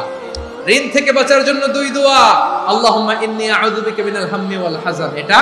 আর আল্লাহুম্মা কফিনি বিহালালিকা আন হারামিকা ওয়া আগনিনি বিফাদলিকা আম্মান সিওয়াক। আর সব সময় পড়ার জন্য একটা আমল দিয়ে যাই, উঠতে বসতে, অফিসে যাচ্ছেন, অফিস থেকে ফিরতেছেন, বসে আছেন, শুয়ে আছেন, ছোট্ট এক শব্দে আমরা যেন বেশি বেশি পড়ি, আস্তাগফিরুল্লাহ। আল্লাহ রাসূল সাল্লাল্লাহু আলাইহি ওয়াসাল্লাম বলেন, মান লাজিমাল ইস্তিগফার, যে সব সময় এরকম ইস্তিগফারের সাথে লেগে থাকে, জাআলাল্লাহু লাহু মিন কুল্লি দিকিন মাখরাজা, আল্লাহ তাআলা তাকে কোনো বিপদে আটকান না, সে জীবনে আটকাবে না, যে কোনো বিপদে আল্লাহ তার রাস্তা বের করে দিবেন। Way out, you will get a way out, solution. সুবহানাল্লাহ। ওয়ামিন কুল্লি হাম্মিন ফারাজা, দুশ্চিন্তা মুক্ত হবে। ওয়ায়ারযুকহু মিন হাইসু লা ইয়াহতাসিব, এমন জায়গা থেকে আল্লাহ রিজিকের বন্দোবস্ত করবে যেটা সে কল্পনাও করে নাই। আওয়াজ করে পড়েন সুবহানাল্লাহ। আমার প্রিয় ভাইরা, এটা গেল নিজের বিপদ। নিজে যদি বিপদে পড়ে, অন্যের বিপদ যদি দেখেন, এটার জন্য একটা দোয়া আছে। অনেক সময় আমরা দেখি হাসপাতালে ক্যান্সারের 3rd স্টেজে চলে গেছে, লোকটা হ্যাংলা হয়ে চিকন হয়ে হায়রে কি কষ্ট পায়, দেখি না? বিষ্ণু বলে একটা দোয়া যদি কেউ অন্যের কোনো বিপদ দেখে পড়ে, ওই বিপদ তার জীবনে কখনো আসবে না। অনেক সময় হয় যে আমরা মহাসড়ক দিয়ে যখন চড়ি, দুর্ঘটনায়, হায়রে আল্লাহ, দুর্ঘটনায় মানুষের মাথা একদিকে, দেহ আরেকদিকে, ব্লিডিং, এরকম হয় না? আল্লাহ তুমি হেফাজত করো। বিশ্বনবী বলেন এই দুর্ঘটনা দেখে কেউ যদি এই দোয়াটা পড়ে, তার জীবনে সে কোনোদিন এরকম অ্যাক্সিডেন্টের সম্মুখীন হবে না। বিশ্বনবী বলেন অন্যের বিপদ দেখে কেউ যদি পড়ে, আলহামদুলিল্লাহিল্লাযী আফানি মিম্মা বাতালাকা বিহি ওয়া ফাদ্দালানি আলা কাসীরিন মিম্মান খালাকা তাফদীলা, মানে প্রশংসা সে আল্লাহ, যে আল্লাহ তাআলা তোমাকে যেই জিনিস দিয়ে পরীক্ষা করেছে, আমাকে ওইটা থেকে বাঁচিয়ে দিয়েছে। তোমাকে আল্লাহ যেই বিপদে ফেলেছে, আমাকে ওই বিপদ থেকে তিনি মুক্ত রেখেছে, আর তার অনেক সৃষ্টির উপর আমাকে তিনি প্রাধান্য দিয়েছে। সুবহানাল্লাহ পড়েন। যে কোনো বিপদ, কারো ক্যান্সার দেখে যদি এই দোয়াটা আপনি বিশ্বাসের সাথে পড়েন, জীবনে কোনোদিন ক্যান্সার রোগে আক্রান্ত হবে না। দুর্ঘটনা দেখে যদি পড়েন, ওই দুর্ঘটনা আপনাকে স্পর্শ করবে না। যে কোনো কারো বিপদ দেখে যদি কোনো বিশ্বাসী বান্দা এই দোয়া পড়ে, বিশ্বনবী বলেন লাম ইউসিবহু যালিকাল বালা, ওই বিপদ তাকে আর ধরবে না। উফিয়া মিনহু মিন যালিকাল বালা কাইনাম মা কান, সে যতদিন হায়াত পাবে কোনোদিন ওই বিপদ তাকে স্পর্শ করবে না। আমার প্রিয় ভাইরা, তাহলে পুরো আলোচনার সেন্ট্রাল থিম হচ্ছে আমাদের জীবনে বিপদ আসবে, কষ্ট আসবে, দুঃখ আসবে, কিন্তু বিপদে আপদে আমরা হাল ছেড়ে দিব না, হতাশ হব না। মুমিন হতাশ হয় না, নিরাশ হয় না, হাল ছেড়ে দেয় না। মুমিন ভরসা রাখে একজনের উপর। আওয়াজ করে বলুন যিনি কে? বিপদে পড়লে আমাদেরকে উদ্ধার করে কে? আবার আমাদেরকে যদি কোনো নেয়ামত আল্লাহ দিতে চান, ওইটা কেড়ে নেওয়ার ক্ষমতা কারো আছে? তাহলে আমরা কানেক্টিভিটি বাড়াবো কার সাথে? আমাদের প্রার্থনার ফরিয়াদের হাত তুলবো কার কাছে? রাজি আছেন? পটুয়াখালীর ভাইয়েরা, মনে থাকবে কথাগুলো। আল্লাহ তাআলা আমাদের সবাইকে কথাগুলো বোঝার ও আমল করার তৌফিক দান করুন।